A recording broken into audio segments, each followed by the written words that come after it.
As the second biggest platinum producer in the world, Impala Platinum seems to be hit by the perfect storm. We have the situation of the strike, which is ongoing. Safety stoppages are vexing the industry. There are ground rents in Zimbabwe that are unreasonable. And then you've got your commitments of ongoing capital expenditure and relatively weak metal prices. We are really caught between, if you want to say, a rock and a hard place.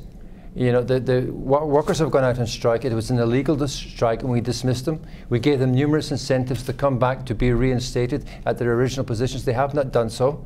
So at this point in time, we have started the rehiring process. But unfortunately, we are seeing an increased level of intimidation at the operations.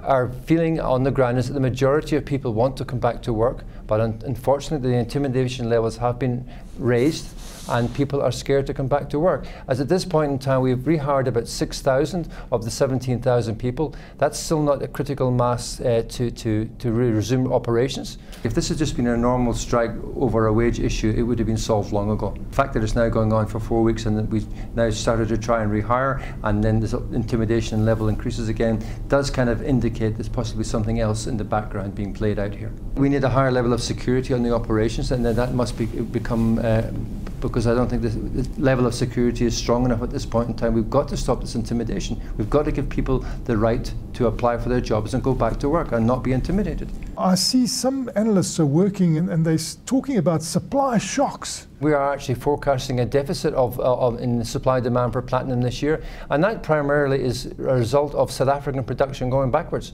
It will cause price spikes. Is that good for the industry? No. What we're seeing here is an inter-union rivalry.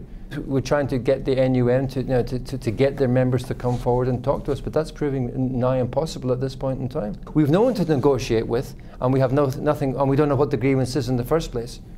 And do we know whether this union is pro-mine nationalisation or where it stands with Julius Malema or the Youth League? Well, we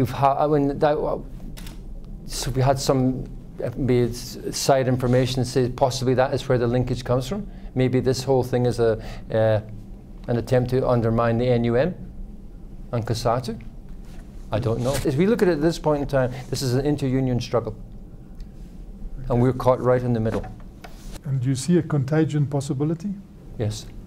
Because it's spilling into the civil society. Yeah, I mean, I think it's being used now. Other issues are coming to the fore as well, which I think are not related to the strike, but the strike is being used as a catalyst to bring all these things forward.